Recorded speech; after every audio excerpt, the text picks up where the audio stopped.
Kita lihat bagaimana urgensinya, apakah sebaiknya harus dipindah atau tidak ya. Nanti kita lihat bagaimana perjalanannya, bagaimana pertimbangan-pertimbangan yang akan diberikan oleh penyidik, karena memang sekarang juga kan di Surabaya masih terus maraton juga ya. Baik rekan-rekan media, bahwa dapat kami sampaikan pada hari ini, hari Rabu ya, tanggal 7 November 2024 ya, sejak tadi pagi menjelang siang ya, benar bahwa penyidik pada jajaran Jampitsus melakukan pemeriksaan lanjutan sebagai saksi terhadap 3 oknum hakim ya, yang juga sudah berstatus sebagai tersangka, dan juga terhadap ZR ya, yang juga statusnya sudah menjadi tersangka. Tentu pemeriksaan ini dilakukan dalam kapasitas yang bersangkutan, yang 4 orang ini sebagai saksi, dalam rangka untuk mencari bukti-bukti, mencari bukti berupa keterangan dari yang bersangkutan sejauh mana pengetahuannya terhadap perkara ini ya. Kalau kita melihat terkait dengan ketiga hakim ini dan ZR, tentu kita tahu bahwa ZR ini adalah seorang perantara ya. Nah, oleh karenanya penyidik sedang mendalami apakah ZR ini sesungguhnya berperan sejak pada tahap proses persidangan di tingkat pengadilan negeri. Nah itu ya, sejauh mana perkenalan antara ZR dengan ketiga oknum ini, apakah memang bahwa ketiga oknum hakim ini sudah mengenal ZR, atau ada keterkaitan dengan penanganan perkara sejak di Pengadilan Negeri Surabaya. Jika itu ya, tentu siapa yang memperkenalkan ya, siapa yang menghubungkan ya antara ZR dengan ketiga oknum ini. Saya kira itu yang bisa kami sampaikan ya, bahwa tentu penyidik akan terus melakukan mendalami, dan itu bagian dari substansi penyidikan. Kalau kemarin kan ada inisial baru R, Pak.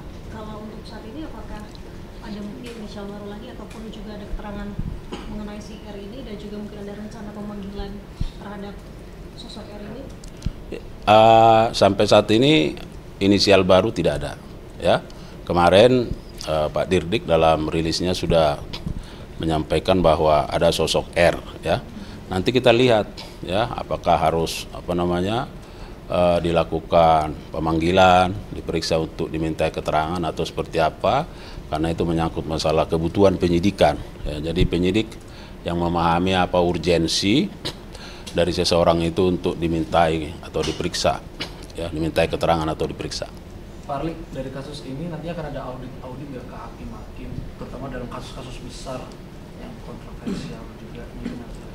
Nah, itu sangat tergantung bagaimana ZR memberikan keterangannya dalam perkara ini ya. Dan itu yang saya sampaikan, bahwa kita juga terus melakukan pendalaman dari berbagai barang bukti yang sudah didapat ya. Apakah misalnya ada petunjuk-petunjuk yang bisa digunakan ya untuk mengkaitkan antara hubungan ZR dengan pihak-pihak lain. Ya, kita mengharapkan bahwa yang bersangkutan kooperatif ya, seperti yang juga sudah disampaikan di dalam rilis beberapa waktu yang lalu, bahwa itu pengakuannya kan, pengakuan yang menyatakan bahwa uang dan emas itu merupakan hasil dari pengurusan perkara. Nah, tapi ketika didalami perkara yang mana, nah itu yang masih lupa ya, belum tahu. Nah, ini yang kita harapkan, bahwa ZR ini sungguh-sungguh kooperatif dan membuka seluas-luasnya apakah ada keterlibatan pihak-pihak lain. Pak, infonya Komisi Yudisial juga berkoordinasi dengan Kejaksaan Agung terkait pengusutan kasus pengurusan perkara ini yang melibatkan ZR. Sejauh mana Pak keterlibatan koordinasi antara Kejagung dan Komisi Yudisial? KY.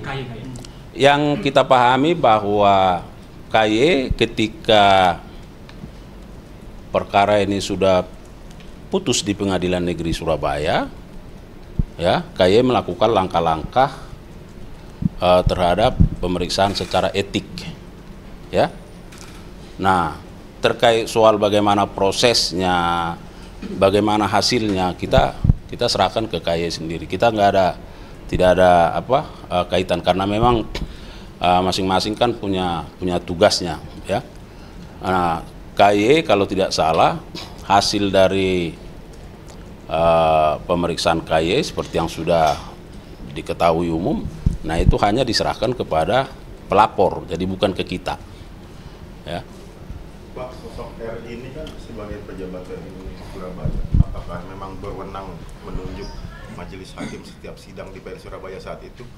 Ya, kalau dilihat dari rilis itu berarti kan ketika LR menyatakan kepada ZR untuk dihubungkan, ya kan, dengan Pengadilan Negeri Surabaya, dalam konteks apa? Supaya memilih majelis, ya kan? Ya, apakah ada pengaruhnya atau ada peranannya, itu nanti yang akan digali, ya. Itu atribusinya ketua pengadilan saat itu? Kita belum tahu, ya. Pak, update pemeriksaan terhadap Edward Tanur sendiri gimana Pak? Ayah dan adiknya dari Ronald Tanur kemarin katanya diperiksa juga. Ya, secara substansi tentu penyidik yang paham, ya, bahwa benar kami kemarin sudah sampaikan juga di Surabaya yang bersangkutan sudah dilakukan permintaan keterangan, ya, diperiksa sebagai saksi di Kejati Jawa Timur, Surabaya. Tapi ada perbedaan pernyataan begitu Pak dari hasil pemeriksaan dari kepala Kejati Jatim yang menyebutkan bahwa memang tidak ada keterlibatan begitu dalam kasus ini untuk ayah dari Ronald Tanur. Tapi kalau kata Pak Dirdik, sebenarnya Edward Tanur ini mengetahui untuk tindakan dari sang istri. Jadi ini seperti apa Pak? Apakah ini disebut juga ada niat jahat atau seperti apa? Nggak ada yang salah di situ, nggak ada yang berbeda. Apakah kalau orang tahu itu sudah salah? Itu yang harus digali, kan? Berkali-kali saya sampaikan bahwa untuk menentukan seseorang dapat dinyatakan sebagai tersangka, kita harus lihat bagaimana mens rea dan actus reusnya. Mens rea itu dilihat dari niatnya yang dikehendaki dan disadari terkait dengan akibat-akibatnya. Ada will and wet tense di situ. Nah, terkait dengan actus reusnya, antara niat dengan tindakannya itu harus sejalan. Nah, oleh karenanya menurut hukum acara bahwa setidaknya harus ada bukti permulaan yang cukup, ya, yang itu diperoleh setidaknya dari 2 alat bukti. Jadi saya kira ya kita tunggu bagaimana perkembangannya. Tetapi apa yang disampaikan baik di Jawa Timur maupun di Dirdik, saya kira nggak ada yang salah di kedua pernyataan itu, ya. Bahwa proses ini masih terus berlangsung, ya. Nah, penyidik sedang fokus dan berupaya untuk terus menggali, mencari bukti-bukti supaya membuat semakin terang perkara ini. Kalau misalnya ada keterlibatan pihak lain, tentu seperti yang saya bilang, bagaimana mens rea dan actus reusnya yang tentu akan dilihat dari ada atau tidak adanya bukti permulaan yang cukup.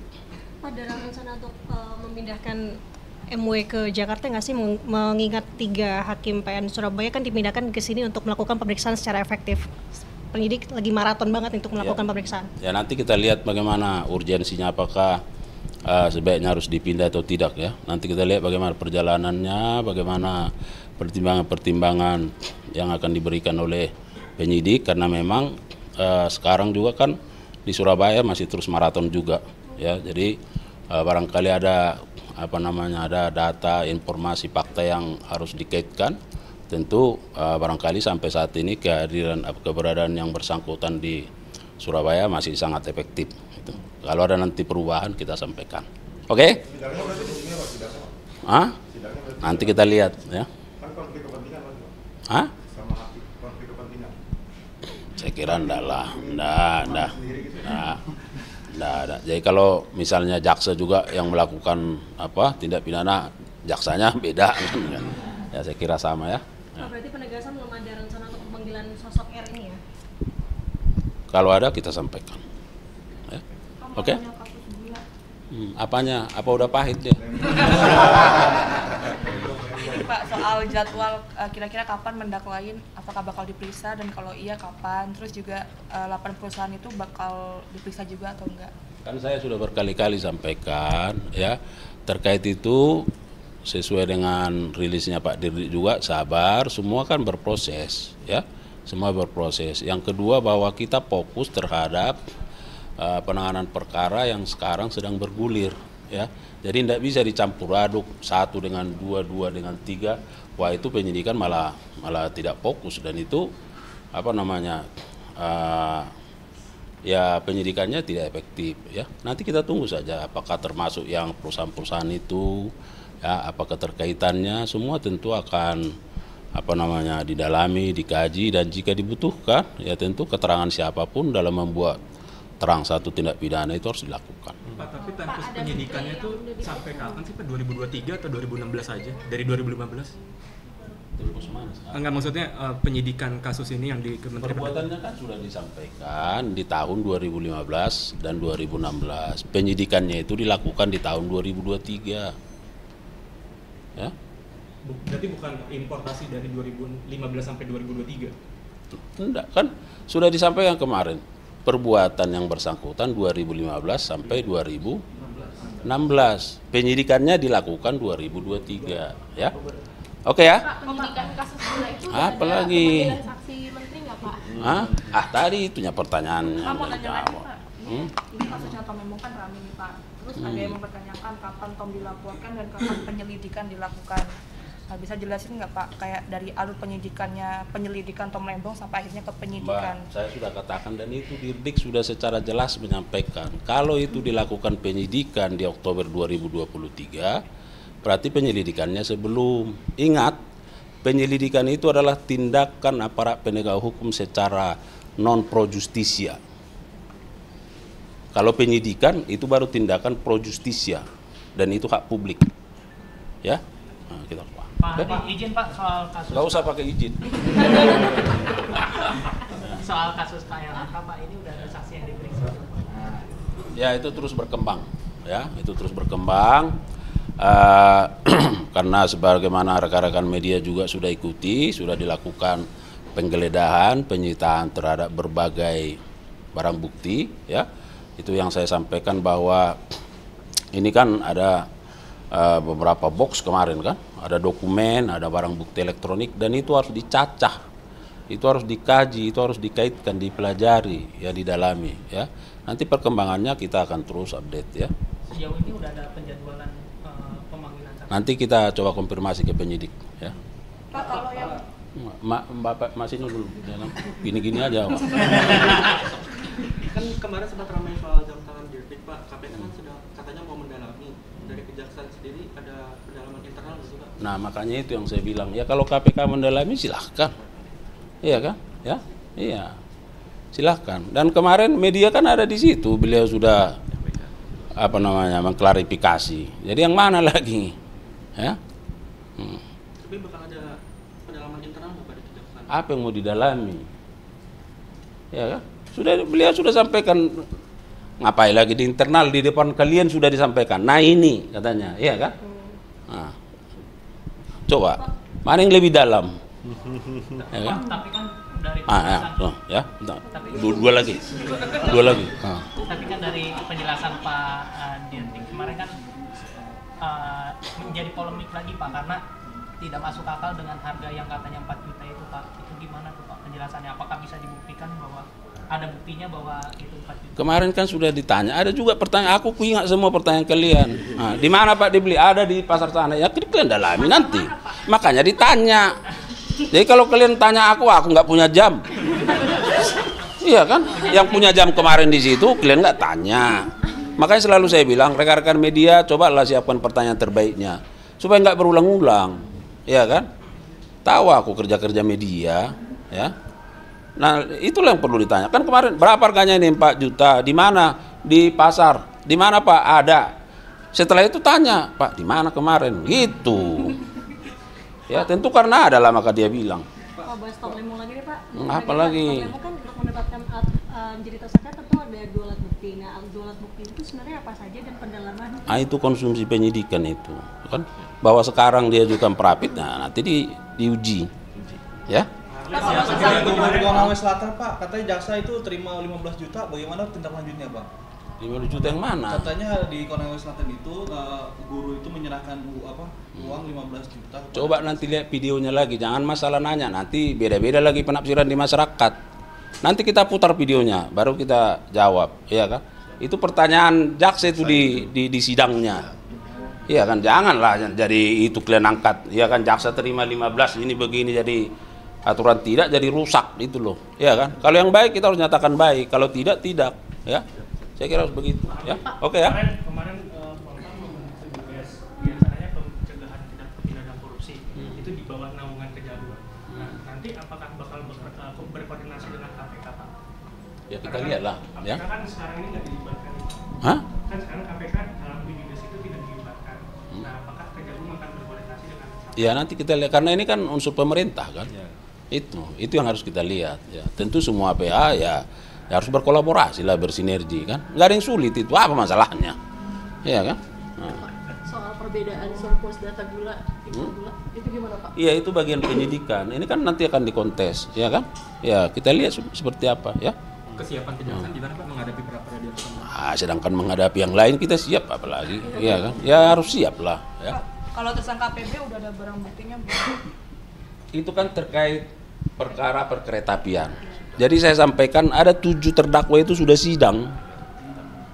Iya, sudah sidang. Mungkin tahapannya mau pembacaan surat tuntutan tahapannya. Hah?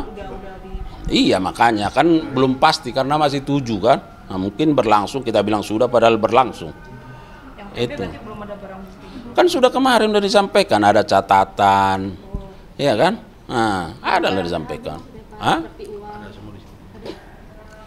Kan kemarin sudah disampaikan ada aliran dana. Iya kan? Kan ada aliran dana kan? Iya. Nah, menerima dia, ya kan? Termasuk yang di Palembang juga, ya. Sumatera Selatan dalam kasus LRT itu kan. Terhadap korporasinya yang kasus di Sidang Mangsa ini kan menerima 1, sekian triliun ya. Itu akan dimintai pertanggungjawaban secara pidana juga nggak sih?